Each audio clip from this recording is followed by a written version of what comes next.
1984. George Orwell.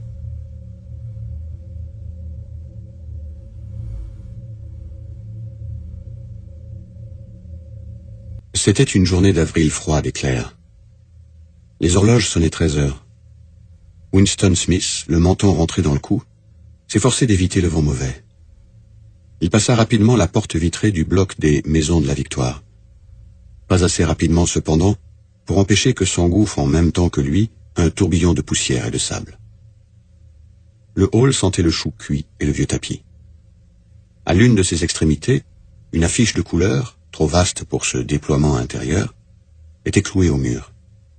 Elle représentait simplement un énorme visage large de plus d'1 mètre, le visage d'un homme d'environ 45 ans, à l'épaisse moustache noire, aux traits accentués et beaux. Winston se dirigea vers l'escalier. Il était inutile d'essayer de prendre l'ascenseur. Même aux meilleures époques, il fonctionnait rarement. Actuellement d'ailleurs, le courant électrique était coupé dans la journée. C'était une des mesures d'économie prises en vue de la semaine de la haine. Son appartement était au 7e. Winston, qui avait 39 ans et souffrait d'un ulcère variqueux au-dessus de la cheville droite, montait lentement. Il s'arrêta plusieurs fois en chemin pour se reposer. À chaque palier, sur une affiche collée au mur, face à la cage de l'ascenseur, l'énorme visage vous fixait du regard. C'était un de ces portraits arrangés de telle sorte que les yeux semblent suivre celui qui passe. Une légende sous le portrait disait « Big Brother vous regarde ». À l'intérieur de l'appartement de Winston, une voix sucrée faisait entendre une série de nombres, qui avaient trait à la production de la fonte. La voix provenait d'une plaque de métal oblongue, miroir terne encastré dans le mur de droite. Winston tourna un bouton et la voix diminua de volume. Mais les mots étaient encore distincts. Le son de l'appareil, du télécran, comme on disait, pouvait être assourdi, mais il n'y avait aucun moyen de l'éteindre complètement. Winston se dirigea vers la fenêtre. Il était de stature frêle, plutôt petite, et sa maigreur était soulignée par la combinaison bleue, uniforme du parti. Il avait les cheveux très blonds, le visage naturellement sanguin, la peau durcie par le savon grossier, les lames de rasoir émoussées et le froid de l'hiver qui venait de prendre fin. Au dehors, même à travers le carreau de la fenêtre fermée, le monde paraissait froid. Dans la rue, de petits remous de vent faisaient tourner en spirale la poussière et le papier déchiré. Bien que le soleil brillât et que le ciel fût d'un bleu dur, tout semblait décoloré, hormis les affiches collées partout. De tous les carrefours importants, le visage à la moustache noire vous fixait du regard. Il y en avait un sur le mur d'en face. « Big Brother vous regarde », répétait la légende, tandis que le regard des yeux noirs pénétrait les yeux de Winston. Au niveau de la rue, une autre affiche, dont un angle était déchiré, battait par à-coups dans le vent, couvrant et découvrant alternativement un seul mot. « Anxos ». Au loin, un hélicoptère glissa entre les toits, plana un moment, telle une mouche bleue, puis repartit comme une flèche dans un vol courbe. C'était une patrouille qui venait mettre le nez aux fenêtres des gens. Mais les patrouilles n'avaient pas d'importance. Seule comptait la police de la pensée. Derrière Winston, la voix du télécran continuait à débiter des renseignements sur la fonte et sur le dépassement des prévisions pour le 9e plan triennal. Le télécran recevait et transmettait simultanément. Il captait tous les sons émis par Winston au-dessus d'un chuchotement très bas. De plus, tant que Winston demeurait dans le champ de vision de la plaque de métal, il pouvait être vu aussi bien qu'entendu. Naturellement, il n'y avait pas moyen de savoir si, à un moment donné, on était surveillé. Combien de fois et suivant quel plan, la police de la pensée se branchait-elle sur une ligne individuelle quelconque, personne ne pouvait le savoir. On pouvait même imaginer qu'elle surveillait tout le monde, constamment. Mais de toute façon, elle pouvait mettre une prise sur votre ligne chaque fois qu'elle le désirait. On devait vivre, on vivait, car l'habitude devient instinct, en admettant que tout son émis était entendu et que, sauf dans l'obscurité, tout mouvement était perçu. Winston restait le dos tourné au télécran. Bien qu'un dos, il le savait, pût être révélateur, c'était plus prudent. À 1 kilomètre, le ministère de la Vérité, où il travaillait, s'élevait vaste et blanc au-dessus du paysage sinistre. Voilà Londres, pensa-t-il avec une sorte de vague dégoût. Londres, capitale de la première région aérienne, la troisième, par le chiffre de sa population, des provinces de l'Océania. Il essaya d'extraire de sa mémoire quelques souvenirs d'enfance qui lui indiqueraient si Londres avait toujours été tout à fait comme il la voyait. Y avait-il toujours eu ces perspectives de maisons du XIXe siècle en ruine, ces murs étayés par des poutres, ce carton aux fenêtres pour remplacer les vitres, ces toits plâtrés de tôle ondulée, ces clôtures de jardins délabrées et penchées dans tous les sens? Y avait-il eu toujours ces emplacements bombardés où la poussière de plâtre tourbillonnait, où l'épilobe grimpait sur des monceaux de décombres, et ces endroits où les bombes avaient dégagé un espace plus large et où avaient jailli de sordides colonies d'habitacles en bois semblables à des cabanes à lapins? Mais c'était inutile. Winston n'arrivait pas à se souvenir. Rien ne lui restait de son enfance, hors une série de tableaux brillamment éclairés, sans arrière-plan et absolument inintelligibles. Le ministère de la Vérité, Miniver, en novlangue, frappait par sa différence avec les objets environnants. C'était une gigantesque construction pyramidale de béton d'un blanc éclatant. Elle étageait ses terrasses jusqu'à 300 mètres de hauteur. De son poste d'observation, Winston pouvait encore déchiffrer sur la façade l'inscription artistique des 3 slogans du parti. La guerre, c'est la paix. La liberté, c'est l'esclavage. L'ignorance, c'est la force. Le ministère de la Vérité comprenait, disait-on, 3000 pièces au-dessus du niveau du sol, et des ramifications souterraines correspondantes. Disséminées dans Londres, il n'y avait que 3 autres constructions d'apparence et de dimensions analogues. Elles écrasaient si complètement l'architecture environnante que, du toit du bloc de la Victoire, on pouvait les voir toutes les 4 simultanément. C'étaient les locaux des 4 ministères entre lesquels se partageait la totalité de l'appareil gouvernemental. Le ministère de la Vérité qui s'occupait des divertissements, de l'information, de l'éducation et des beaux-arts. Le ministère de la Paix qui s'occupait de la guerre. Le ministère de l'Amour qui veillait au respect de la loi et de l'ordre. Le ministère de l'Abondance qui était responsable des affaires économiques. Leurs noms en novlangue étaient Miniver, Minipax, Mini-Amour, Mini-Plein. Le ministère de l'Amour était le seul réellement effrayant. Il n'avait aucune fenêtre. Winston n'y était jamais entré et ne s'en était même jamais trouvé à moins d'1 kilomètre. C'était un endroit où il était impossible de pénétrer, sauf pour affaires officielles, et on n'y arrivait qu'à travers un labyrinthe de barbelés enchevêtrés, de portes d'acier, de nids de mitrailleuses dissimulées. Même les rues qui menaient aux barrières extérieures étaient parcourues par des gardes en uniforme noir, à face de gorilles, armés de matraques articulées. Winston fit brusquement demi-tour. Il avait fixé sur ses traits l'expression de tranquille optimisme qu'il était prudent de montrer quand on était en face du télécran. Il traversa la pièce pour aller à la minuscule cuisine. En laissant le ministère à 7 heures, il avait sacrifié son repas de la cantine. Il n'ignorait pas qu'il n'y avait pas de nourriture à la cuisine, sauf un quignon de pain noirâtre qu'il devait garder pour le petit déjeuner du lendemain. Il prit sur l'étagère une bouteille d'un liquide incolore qui portait une étiquette blanche, où s'inscrivaient clairement les mots « Gin de la Victoire ». Le liquide répandait une odeur huileuse, écœurante, comme celle de l'eau-de-vie de riz des Chinois. Winston en versa presque une pleine tasse, s'arma de courage pour supporter le choc, et avala le gin comme une médecine. Instantanément, son visage devint écarlate, et des larmes lui sortirent des yeux. Le breuvage était comme de l'acide nitrique, et de plus, on avait en l'avalant la sensation d'être frappé à la nuque par une trique de caoutchouc. La minute d'après, cependant, la brûlure de son estomac avait disparu, et le monde commença à lui paraître plus agréable. Il prit une cigarette dans un paquet froissé marqué « Cigarette de la Victoire » et imprudemment la tint verticalement, ce qui fit tomber le tabac sur le parquet. Il fut plus heureux avec la cigarette suivante. Il retourna dans le living room et s'assit à une petite table qui se trouvait à gauche du télécran. Il sortit du tiroir un porte-plume, un flacon d'encre, un incarto épais et vierge, au dos rouge et à la couverture marbrée.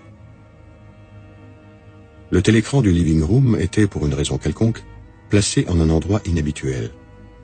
Au lieu de se trouver comme il était normal dans le mur du fond, où il aurait commandé toute la pièce, il était dans le mur plus long qui faisait face à la fenêtre.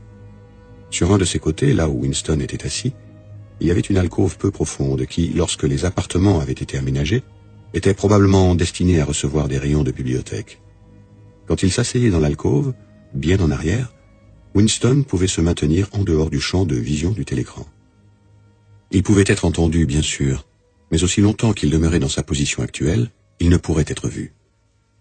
C'était l'aménagement particulier de la pièce qui avait en partie fait naître en lui l'idée de ce qu'il allait maintenant entreprendre. Mais cette idée lui avait aussi été suggérée par l'album qu'il venait de prendre dans le tiroir. C'était un livre spécialement beau. Son papier crémeux et lisse, un peu jauni par le temps, était d'une qualité qui n'était plus fabriquée depuis 40 ans au moins. Winston estimait cependant que le livre était beaucoup plus vieux que cela. Il l'avait vu traîner à la vitrine d'un bric-à-brac moisissant, dans un sordide quartier de la ville, lequel, exactement, il ne s'en souvenait pas, et avait immédiatement été saisi du désir irrésistible de le posséder. Les membres du parti, normalement, ne devaient pas entrer dans les boutiques ordinaires. Cela s'appelait acheter au marché libre. Mais la règle n'était pas strictement observée, car il y avait différents articles tels que les lacets de souliers, les lames de rasoir, sur lesquels il était impossible de mettre la main autrement. Il avait d'un rapide coup d'œil parcouru la rue du haut en bas, puis s'était glissé dans la boutique et avait acheté le livre $2,50. Il n'avait pas conscience, à ce moment-là, que son désir impliqua un but déterminé. Comme un criminel, il avait emporté dans sa serviette ce livre qui, même sans aucun texte, était compromettant. Ce qu'il allait commencer, c'était son journal. Ce n'était pas illégal. Rien n'était illégal, puisqu'il n'y avait plus de loi. Mais s'il était découvert, il serait sans aucun doute puni de mort, ou de 25 ans au moins de travaux forcés dans un camp. Winston adapta une plume au porte-plume et la suça pour en enlever la graisse. Une plume était un article archaïque, rarement employé, même pour les signatures. Il s'en était procuré une, furtivement et avec quelques difficultés, simplement parce qu'il avait le sentiment que le beau papier crémeux appelait le tracé d'une réelle plume, plutôt que les éraflures d'un crayon à encre. À dire vrai, il n'avait pas l'habitude d'écrire à la main. En dehors de très courtes notes, il était d'usage de tout dicter au phonoscript, ce qui, naturellement, était impossible pour ceux qu'il projetait. Il plongea la plume dans l'encre, puis hésita une seconde. Un tremblement lui parcourait les entrailles. Faire un trait sur le papier était un acte décisif. En petites lettres maladroites, il écrivit « 4 avril 1984 ». Il se redressa. Un sentiment de complète impuissance s'était emparé de lui. Pour commencer, il n'avait aucune certitude que ce fût vraiment 1984.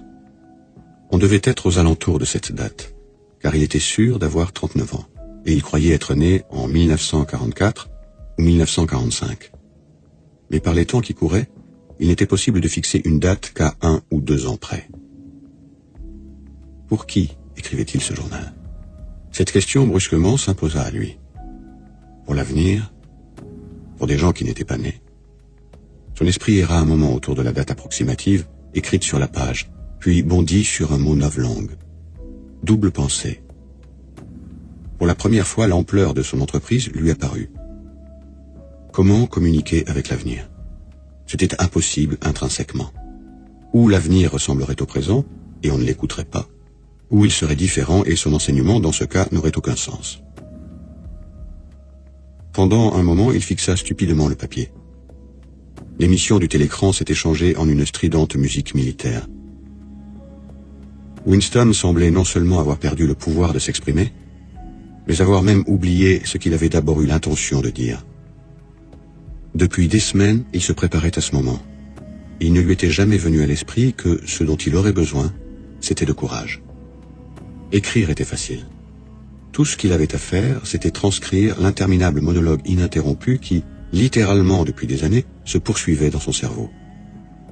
En ce moment, cependant, même le monologue s'était arrêté.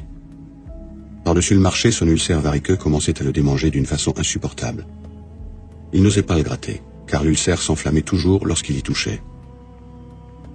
Les secondes passaient. Winston n'était conscient que du vide de la page qui était devant lui, de la démangeaison de sa peau au-dessus de la cheville, du beuglement de la musique et de la légère ivresse provoquée par le gin.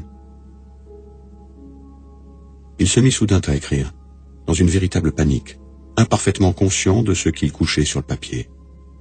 Minuscule, quoique enfantine, son écriture montait et descendait sur la page, abandonnant d'abord les majuscules, finalement même les points. 4 avril 1984. Hier, soirée au ciné. Rien que des films de guerre.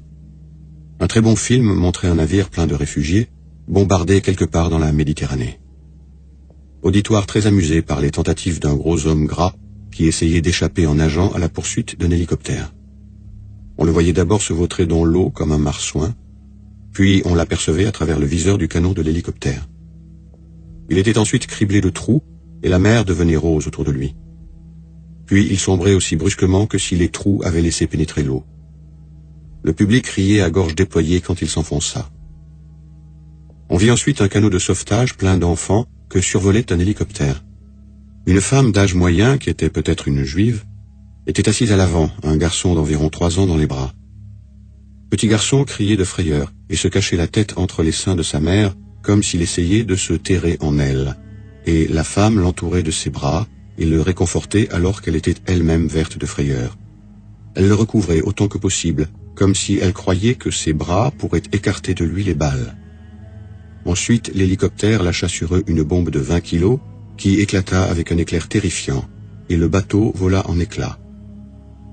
Il y eut ensuite l'étonnante projection d'un bras d'enfant montant droit dans l'air. Un hélicoptère muni d'une caméra a dû le suivre, et il y eut des applaudissements nourris venant des fauteuils. Mais une femme qui se trouvait au poulailler s'est mise brusquement à faire du bruit, en frappant du pied et en criant « On ne doit pas montrer cela, pas devant les petits, on ne doit pas, ce n'est pas bien, pas devant les enfants, ce n'est pas... » Jusqu'à ce que la police la saisisse et la mette à la porte, je ne pense pas qu'il lui soit arrivé quoi que ce soit, personne ne s'occupe de ce que disent les prolétaires, les typiques réactions prolétaires, jamais on... Winston s'arrêta d'écrire. En partie parce qu'il souffrait d'une crampe. Il ne savait ce qui l'avait poussé à déverser ce torrent d'absurdité. Mais le curieux était que, tandis qu'il écrivait, un souvenir totalement différent s'était précisé dans son esprit, au point qu'il se sentait presque capable de l'écrire.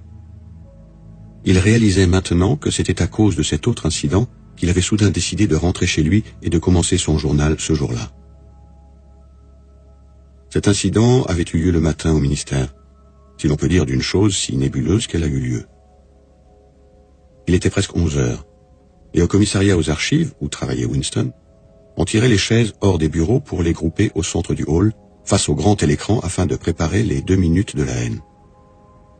Winston prenait place dans un des rangs du milieu quand 2 personnes qu'il connaissait de vue, mais à qui il n'avait jamais parlé, entrèrent dans la salle à l'improviste. L'une était une fille qu'il croisait souvent dans les couloirs. Il ne savait pas son nom, mais il savait qu'elle travaillait au commissariat au roman. Il l'avait parfois vue avec des mains huileuses et tenant une clé anglaise. Elle s'occupait probablement à quelque besogne mécanique sur l'une des machines à écrire des romans. C'était une fille d'aspect hardi, d'environ 27 ans, aux épais cheveux noirs, au visage couvert de taches de rousseur, à l'allure vive et sportive.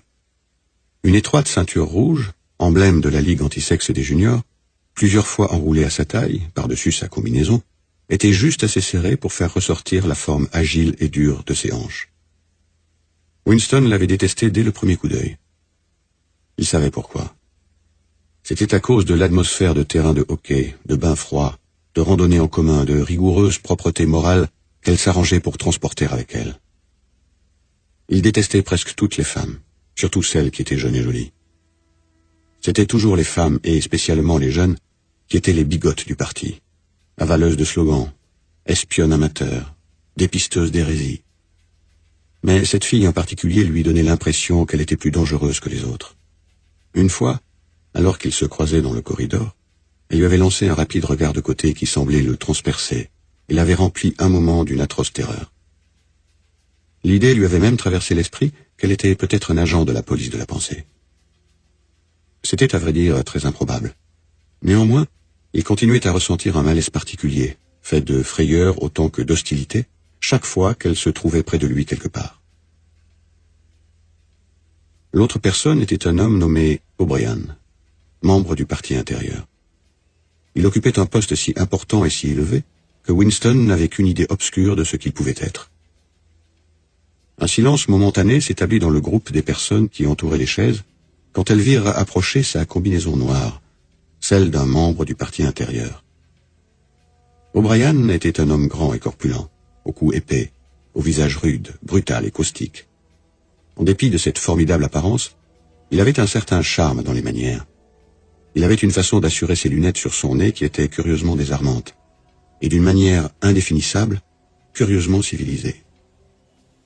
C'était un geste qui, si quelqu'un pouvait encore penser en termes semblables, aurait rappelé celui d'un homme du 18e, au front sa tabatière.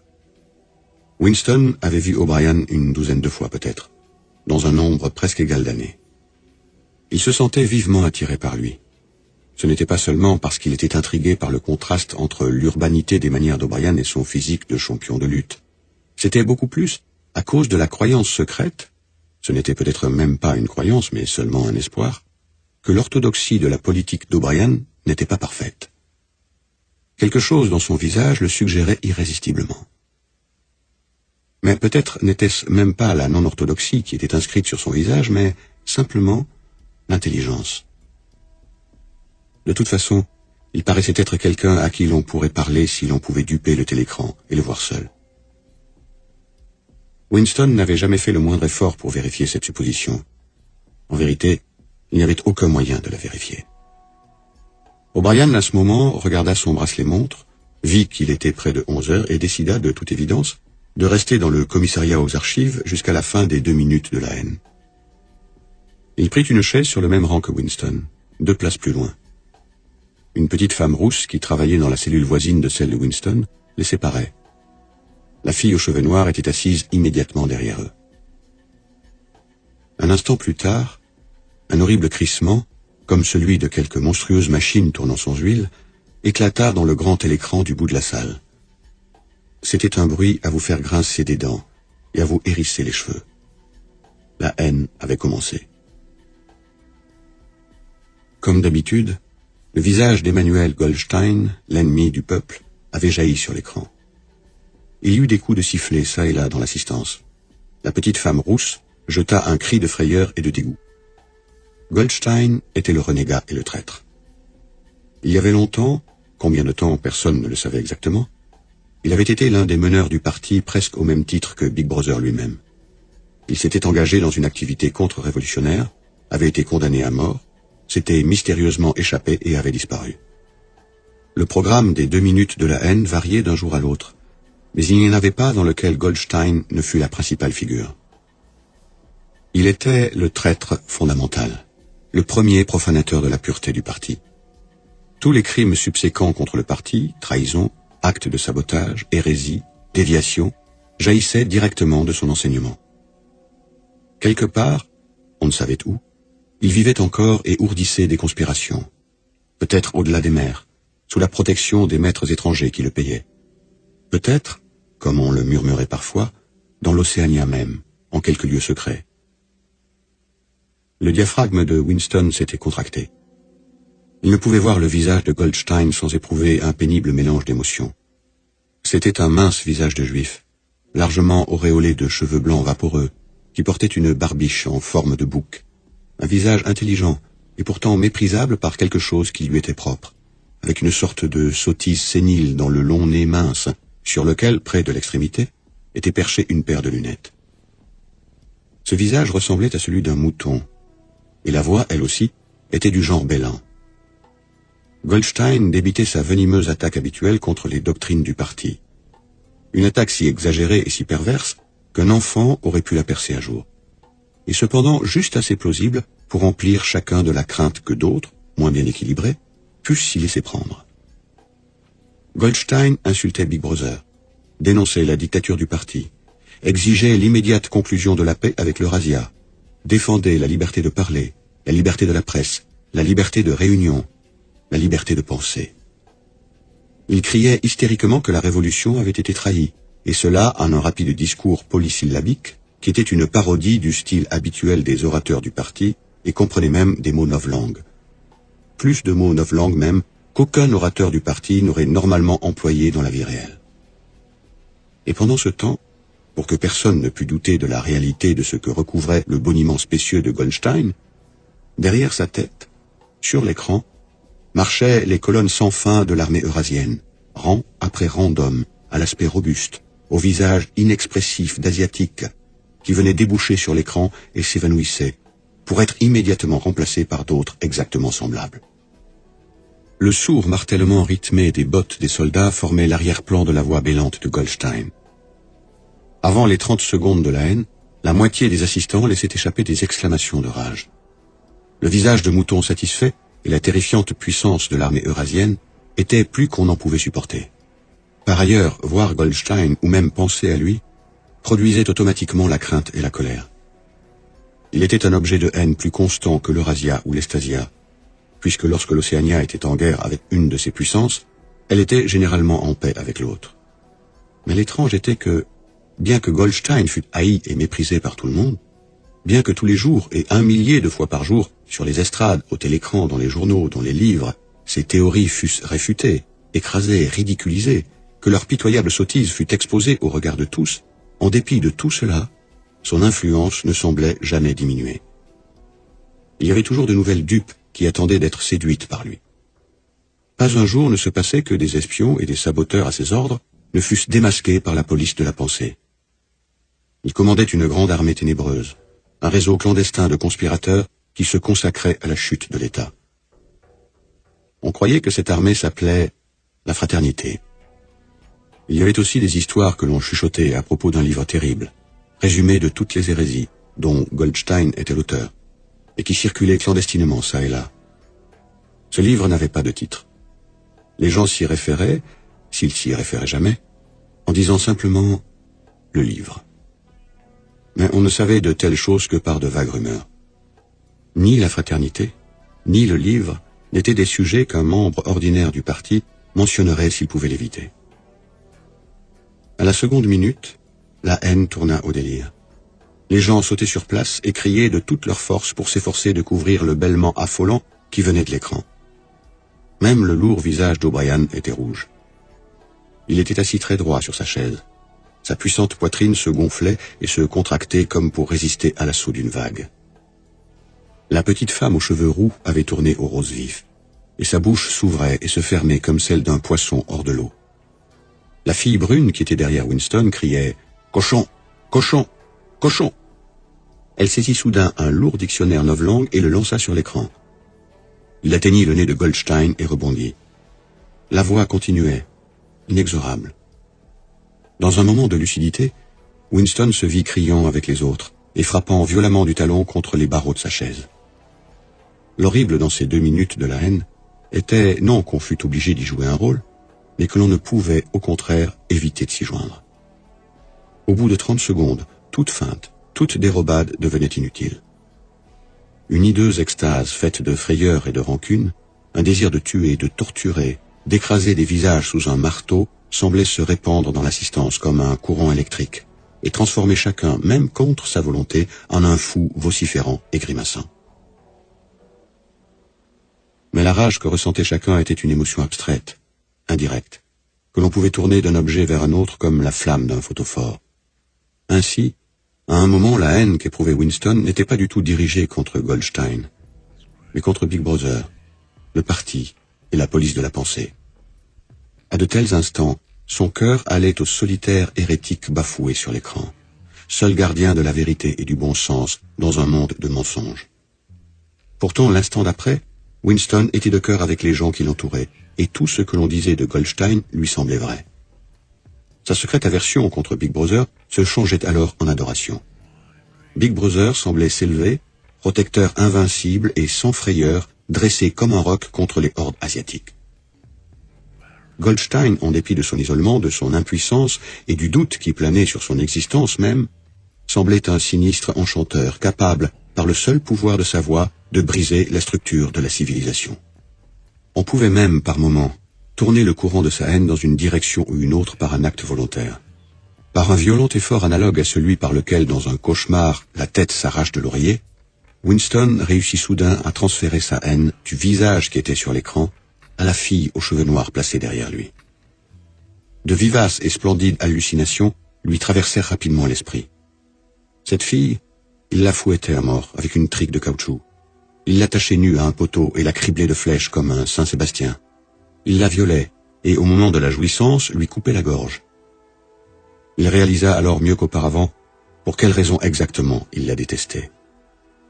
Il la détestait parce qu'elle était jeune, jolie et asexuée, parce qu'il désirait coucher avec elle et qu'il ne le ferait jamais, parce que autour de sa douce et souple taille qui semblait appeler un bras, il n'y avait que l'odieuse ceinture rouge, agressif symbole de chasteté. La haine était là, à son paroxysme. La voix de Goldstein était devenue un véritable bêlement de mouton, et pour un instant, Goldstein devint un mouton. Puis le visage de mouton se fondit en une silhouette de soldat eurasien qui avança, puissant et terrible, dans le grondement de sa mitrailleuse et sembla jaillir de l'écran, si bien que quelques personnes du premier rang reculèrent sur leur siège. Mais au même instant, ce qui provoqua chez tous un profond soupir de soulagement, la figure hostile fut remplacée en fondu par le visage de Big Brother, aux cheveux et à la moustache noire, plein de puissance et de calme mystérieux, et si large qu'il occupa presque tout l'écran. Personne n'entendit ce que disait Big Brother. C'étaient simplement quelques mots d'encouragement, le genre de mots que l'on prononce dans le fracas d'un combat. Ils ne sont pas précisément distincts, mais ils restaurent la confiance par le fait même qu'ils sont dits. Le visage de Big Brother disparut ensuite et, à sa place, les 3 slogans du parti s'inscrivirent en grosses majuscules. La guerre, c'est la paix. La liberté, c'est l'esclavage. L'ignorance, c'est la force. Mais le visage de Big Brother sembla persister plusieurs secondes sur l'écran, comme si l'impression faite sur les rétines était trop vive pour s'effacer immédiatement. La petite femme aux cheveux roux s'était jetée en avant sur le dos d'une chaise. Avec un murmure tremblotant qui sonnait comme « Mon sauveur », elle tendit les bras vers l'écran. Puis elle cacha son visage dans ses mains. Elle priait. L'assistance fit alors éclater en chœur un chant profond, rythmé et lent. B, B, B, B, B, B. Encore et encore, très lentement, avec une longue pause entre le premier B et le second. C'était un lourd murmure sonore, curieusement sauvage, derrière lequel semblait retentir un bruit de pieds nus et un battement de tam-tam. Le chant dura peut-être 30 secondes. C'était un refrain que l'on entendait souvent au moment d'irrésistibles émotions. C'était en partie une sorte d'hymne à la sagesse et à la majesté de Big Brother, mais c'était plus encore un acte d'hypnose personnelle, un étouffement délibéré de la conscience par le rythme. Winston en avait froid au ventre. Pendant les 2 minutes de la haine, il ne pouvait s'empêcher de partager le délire général. Mais ce chant sous-humain de B, B, B, B l'emplissait toujours d'horreur. Naturellement, il chantait avec les autres. Il était impossible de faire autrement. Déguiser ses sentiments, maîtriser son expression, faire ce que faisaient les autres étaient des réactions instinctives. Mais il y avait une couple de secondes durant lesquelles l'expression de ses yeux aurait pu le trahir. C'est exactement à ce moment-là que la chose significative arriva, si en fait elle était arrivée. Son regard saisit un instant celui d'O'Brien. O'Brien s'était levé. Il avait enlevé ses lunettes et, de son geste caractéristique, il les rajustait sur son nez. Mais il y eut une fraction de seconde pendant laquelle leurs yeux se rencontrèrent, et dans ce laps de temps, Winston sut, il en eut l'absolue certitude, qu'O'Brien pensait la même chose que lui. Un message clair avait passé. C'était comme si leurs 2 esprits s'étaient ouverts et que leurs pensées avaient coulé de l'un à l'autre par leurs yeux.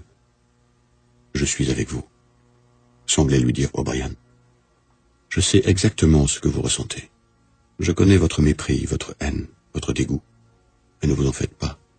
Je suis avec vous. » L'éclair de compréhension s'était alors éteint et le visage d'O'Brien était devenu aussi indéchiffrable que celui des autres. C'était tout. Et Winston doutait déjà que cela se fût passé. De tels incidents n'avaient jamais aucune suite. Leur seul effet était de garder vivace en lui la croyance, l'espoir, que d'autres que lui étaient les ennemis du parti. Peut-être les rumeurs de vastes conspirations étaient-elles après tout exactes. Peut-être la fraternité existait-elle réellement. Il était impossible, en dépit des innombrables arrestations, confessions et exécutions, d'être sûr que la fraternité n'était pas simplement un mythe. Il y avait des jours où il y croyait, des jours où il n'y croyait pas.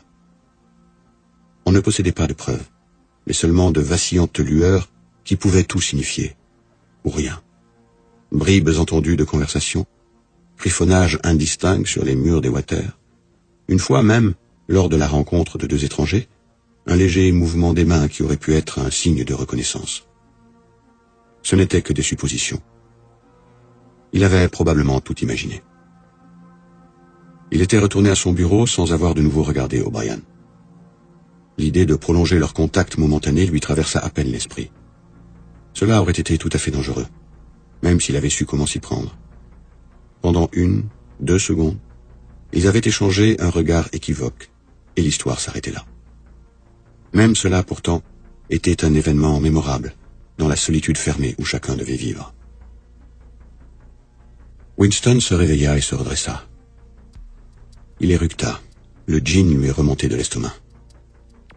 Son attention se concentra de nouveau sur la page. Il s'aperçut que pendant qu'il s'était oublié à méditer, il avait écrit d'une façon automatique. Ce n'était plus la même écriture maladroite et serrée. Sa plume avait glissé voluptueusement sur le papier lisse et avait tracé plusieurs fois, en grandes majuscules nettes, les mots « Abba, Big Brother ». Abba, Big Brother. Abba, Big Brother. Abba, Big Brother. Abba, Big Brother. La moitié d'une page en était couverte. Il ne put lutter contre un accès de panique. C'était absurde, car le fait d'écrire ces mots n'était pas plus dangereux que l'acte initial d'ouvrir un journal. Mais il fut tenté un moment de déchirer les pages gâchées et d'abandonner entièrement son entreprise. Il n'en fit cependant rien, car il savait que c'était inutile. Qu'il écrivit ou n'écrivit pas « Abba, Big Brother » n'avait pas d'importance. Qu'il continuât ou arrêtât le journal n'avait pas d'importance. De toute façon, la police de la pensée ne le raterait pas. Il avait perpétré, et aurait perpétré, même s'il n'avait jamais posé la plume sur le papier, le crime fondamental qui contenait tous les autres. Crime par la pensée, disait-on. Le crime par la pensée n'était pas de ceux que l'on peut éternellement dissimuler. On pouvait ruser avec succès pendant un certain temps, même pendant des années. Mais tôt ou tard, c'était forcé. Il vous avait. C'était toujours la nuit. Les arrestations avaient invariablement lieu la nuit. Il y avait le brusque sursaut du réveil, la main rude qui secoue l'épaule, les lumières qui éblouissent, le cercle de visage dur autour du lit. Dans la grande majorité des cas, il n'y avait pas de procès, pas de déclaration d'arrestation. Des gens disparaissaient, simplement, toujours pendant la nuit. Leurs noms étaient supprimés des registres. Tout souvenir de leurs actes était effacé. Leur existence était niée, puis oubliée. Ils étaient abolis, rendus au néant, vaporisés, comme on disait. Winston, un instant, fut en proie à une sorte d'hystérie. Il se mit à écrire en un gribouillage rapide et désordonné. Ils me fusilleront, ça m'est égal, ils me troueront la nuque, cela m'est égal, Abba, Big Brother. Ils visent toujours la nuque, cela m'est égal, Abba, Big Brother. Il se renversa sur sa chaise, légèrement honteux de lui-même, et déposa son porte-plume. Puis il sursauta violemment. On frappait à la porte. Déjà. Il resta assis immobile comme une souris, dans l'espoir futile que le visiteur, quel qu'il fût, s'en irait après un seul appel. Mais non. Le bruit se répéta. Le pire serait de faire attendre. Son cœur battait à se rompre, mais son visage, grâce à une longue habitude, était probablement sans expression. Il se leva et se dirigea lourdement vers la porte. Winston posait la main sur la poignée de la porte quand il s'aperçut qu'il avait laissé le journal ouvert sur la table. Abba, Big Brother, il y était écrit de haut en bas en lettres assez grandes pour être lisibles de la porte. C'était d'une stupidité inconcevable. Mais il comprit que, même dans sa panique, il n'avait pas voulu, en fermant le livre alors que l'encre était humide, tacher le papier crémeux. Il retint sa respiration et ouvrit la porte. Instantanément, une chaude vague de soulagement le parcourut. Une femme incolore, aux cheveux en mèche, au visage ridé, et qui semblait accablée, se tenait devant la porte. « Oh, camarade, dit-elle d'une voix lugubre et géniarde, je pensais bien vous avoir entendu rentrer. Pourriez-vous jeter un coup d'œil sur notre évier? Il est bouché et... » C'était Madame Parsons, la femme d'un voisin de palier. Madame était un mot quelque peu désapprouvé par le parti. Normalement, on devait appeler tout le monde camarade. Mais avec certaines femmes, on employait Madame, instinctivement. C'était une femme d'environ 30 ans, mais qui paraissait beaucoup plus âgée. On avait l'impression que, dans les plis de son visage, il y avait de la poussière. Winston la suivit le long du palier. Ses besognes d'amateur, pour des réparations presque journalières, l'irritaient chaque fois. Les appartements du bloc de la Victoire étaient anciens. Ils avaient été construits en 1930 environ, et tombaient en morceaux.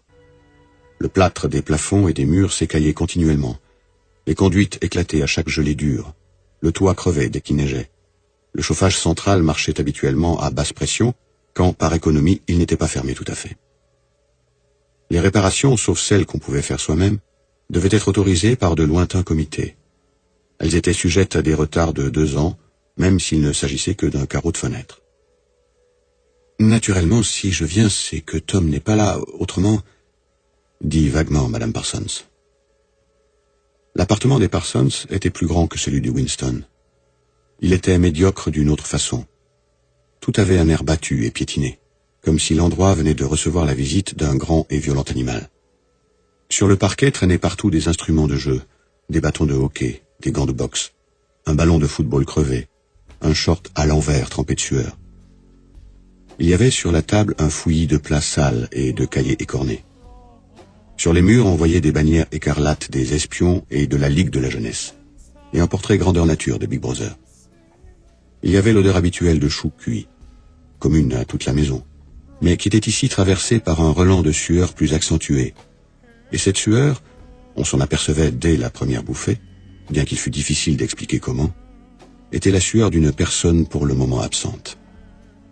Dans une autre pièce, quelqu'un essayait, à l'aide d'un peigne et d'un bout de papier hygiénique, d'harmoniser son chant avec la musique militaire que continuait à émettre le télécran. « Ce sont les enfants ?»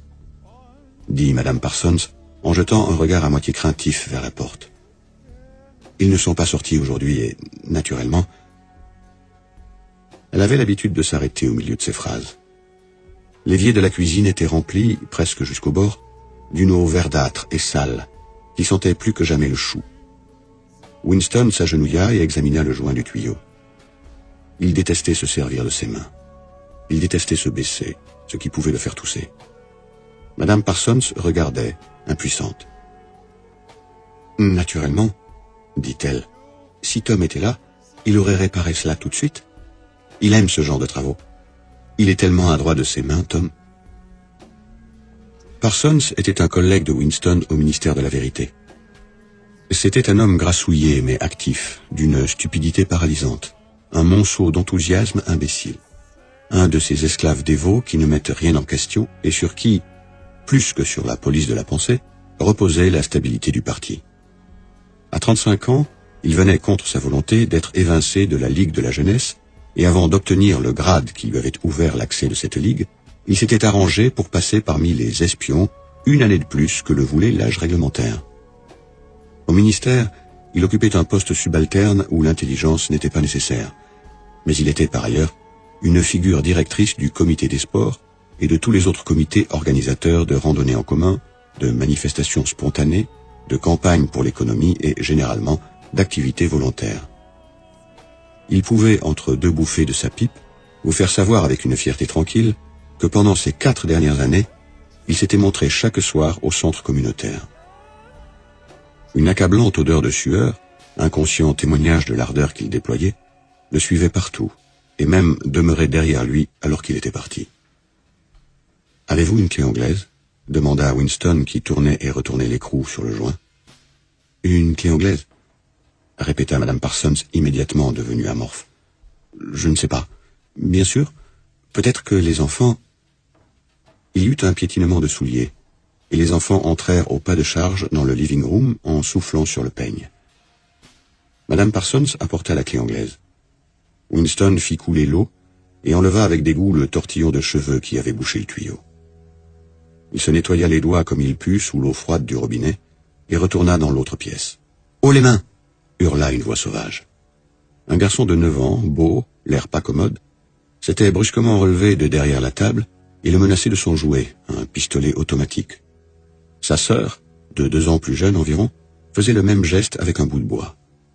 Ils étaient tous deux revêtus du short bleu, de la chemise grise et du foulard rouge qui composait l'uniforme des espions. Winston leva les mains au-dessus de sa tête. Mais l'attitude du garçon était à ce point malveillante qu'il en éprouvait un malaise, et le sentiment que ce n'était pas tout à fait un jeu. « Vous êtes un traître !» hurla le garçon. « Vous trahissez par la pensée. Vous êtes un espion eurasien. Je vais vous fusiller, vous vaporiser, vous envoyer dans les mines de sel. » Les 2 enfants se mirent soudain à sauter autour de lui et à crier « Traître! Criminel de la pensée !» La petite fille imitait tous les mouvements de son frère. C'était légèrement effrayant. Cela ressemblait à des gambades de petits tigres qui bientôt grandiraient et deviendraient des mangeurs d'hommes.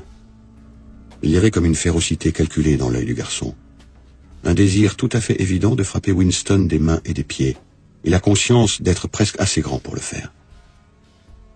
C'était une chance pour Winston que le pistolet ne fût pas un vrai pistolet. Les yeux de Madame Parsons voltigèrent nerveusement de Winston aux enfants et inversement. Winston, dans la lumière plus vive du living room, remarqua avec intérêt qu'elle avait véritablement de la poussière dans les plis de son visage. « Ils sont si bruyants, » dit-elle. « Ils sont désappointés parce qu'ils ne peuvent aller voir la pendaison. C'est pour cela. Je suis trop occupé pour les conduire et Tom ne sera pas rentré à temps de son travail. »« Pourquoi ne pouvons-nous pas aller voir la pendaison ?» rugit le garçon de sa voix pleine. « Veux voir la pendaison, veux voir la pendaison !» chanta la petite fille qui gambadait encore autour d'eux. Winston se souvint que quelques prisonniers eurasiens, coupables de crimes de guerre, devaient être pendus dans le parc cet après-midi-là. Cela se répétait chaque mois environ, et c'était un spectacle populaire. Les enfants criaient pour s'y faire conduire. Winston salua Madame Parsons et sortit. Mais il n'avait pas fait 6 pas sur le palier que quelque chose le frappait à la nuque. Le coup fut atrocement douloureux. C'était comme si on l'avait transpercé avec un fil de fer chauffé au rouge.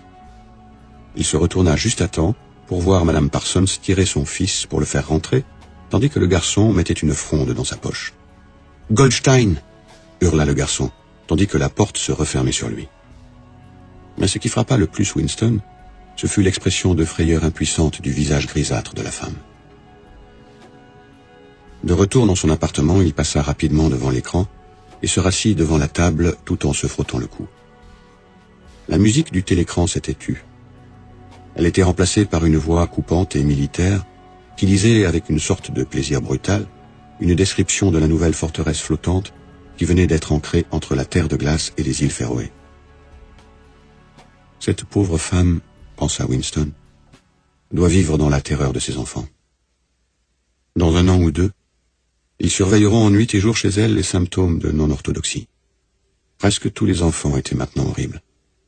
Le pire, c'est qu'avec des organisations telles que celle des espions, ils étaient systématiquement transformés en ingouvernables petits sauvages. Pourtant, cela ne produisait chez eux aucune tendance à se révolter contre la discipline du parti.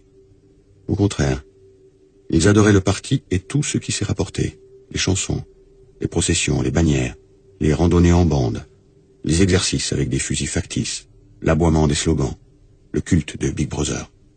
C'était pour eux comme un jeu magnifique. Toute leur férocité était extériorisée contre les ennemis de l'État, contre les étrangers, les traîtres, les saboteurs, les criminels par la pensée. Il était presque normal que des gens de plus de 30 ans aient peur de leurs propres enfants. Et ils avaient raison.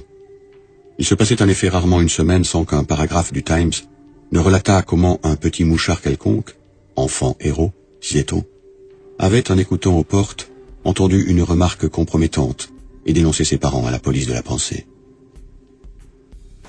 La brûlure causée par le projectile s'était éteinte. Winston prit sa plume sans entrain. Il se demandait s'il trouverait quelque chose de plus à écrire dans son journal. Tout d'un coup, Sa pensée se reporta vers O'Brien. Il y avait longtemps, combien de temps, 7 ans peut-être, il avait rêvé qu'il traversait une salle où il faisait noir comme dans un four. Quelqu'un assis dans cette salle avait dit alors que Winston passait devant lui.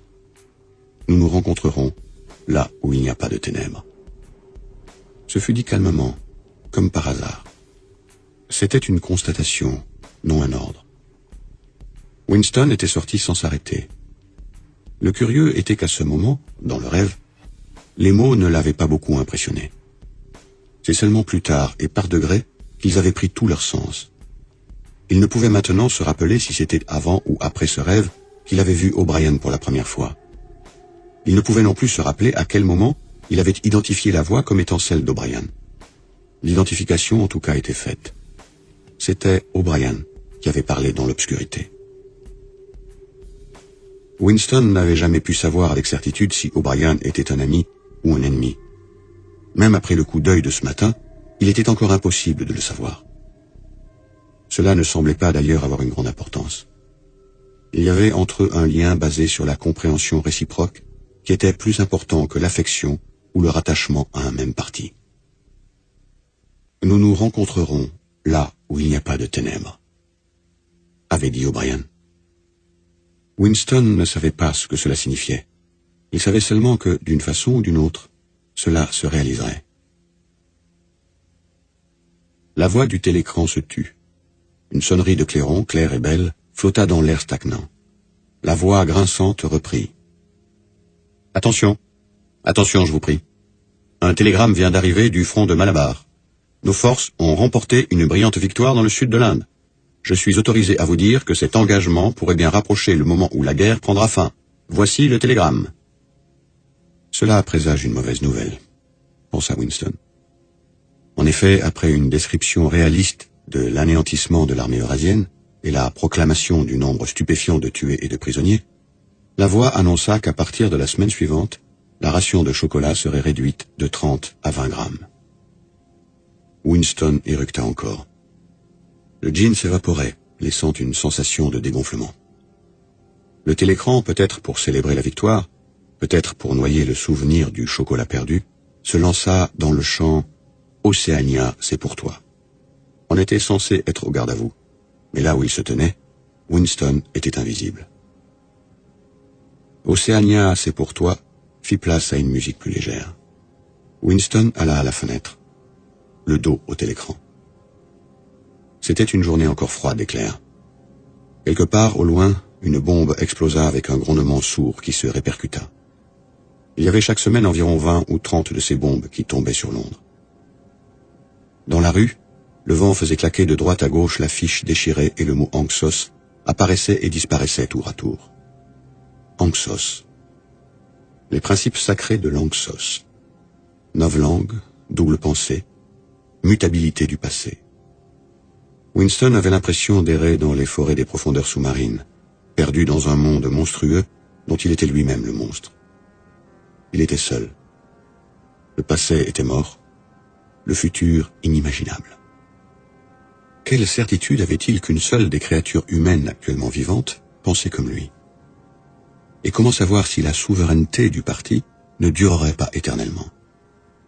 Comme une réponse, les 3 slogans inscrits sur la façade blanche du ministère de la Vérité lui revinrent à l'esprit. La guerre, c'est la paix. La liberté, c'est l'esclavage. L'ignorance, c'est la force. Il prit dans sa poche une pièce de 25 cents. Là aussi, en lettres minuscules et distinctes, les mêmes slogans étaient gravés.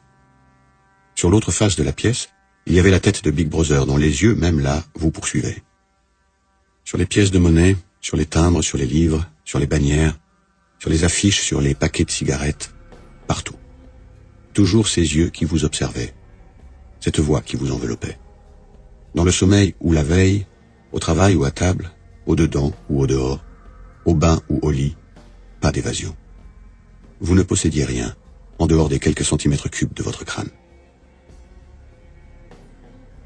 Le soleil avait tourné et les myriades de fenêtres du ministère de la Vérité qui n'étaient plus éclairées par la lumière paraissaient sinistres comme les meurtrières d'une forteresse.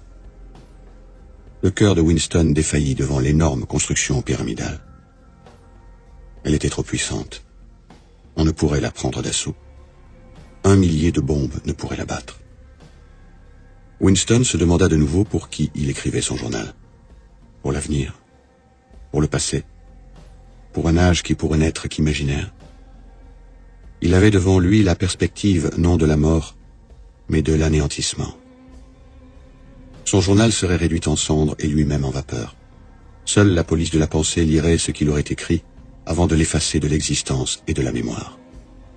Comment pourrait-on faire appel au futur alors que pas une trace, pas même un mot anonyme griffonné sur un bout de papier ne pouvait matériellement survivre?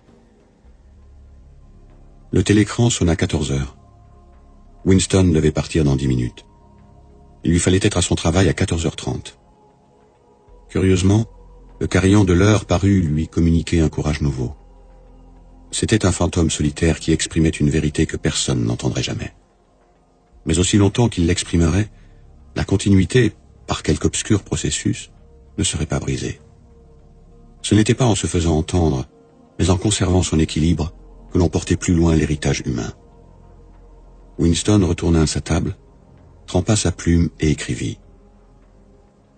Au futur ou au passé, au temps où la pensée est libre, où les hommes sont dissemblables mais ne sont pas solitaires, au temps où la vérité existe, où ce qui est fait ne peut être défait. De l'âge de l'uniformité, de l'âge de la solitude, de l'âge de Big Brother, de l'âge de la double pensée, salut. Il réfléchit qu'il était déjà mort. Il lui apparut que c'était seulement lorsqu'il avait commencé à être capable de formuler ses idées qu'il avait fait le pas décisif. Les conséquences d'un acte sont incluses dans l'acte lui-même. Il écrivit « Le crime de penser n'entraîne pas la mort. Le crime de penser est la mort. » Maintenant qu'il s'était reconnu comme mort, il devenait important de rester vivant aussi longtemps que possible. 2 doigts de sa main droite étaient tachés d'encre. C'était exactement le genre de détail qui pouvait vous trahir. Au ministère, quelques zélateurs au flair subtil, une femme, probablement, la petite femme rousse ou la fille brune du commissariat au roman, pourraient se demander pourquoi il avait écrit à l'heure du déjeuner. Pourquoi il s'était servi d'une plume démodée. Et surtout, ce qu'il avait écrit. Puis glisser une insinuation au service compétent.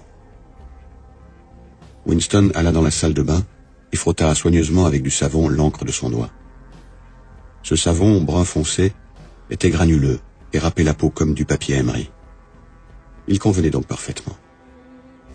Winston rangea ensuite le journal dans son tiroir. Il était absolument inutile de chercher à le cacher, mais Winston pourrait au moins savoir s'il était découvert ou non. Un cheveu au travers de l'extrémité des pages serait trop visible. Du bout de son doigt, il ramassa un grain de poussière blanchâtre qu'il pourrait reconnaître et le déposa sur un coin de la couverture. Le grain serait ainsi rejeté si le livre était déplacé.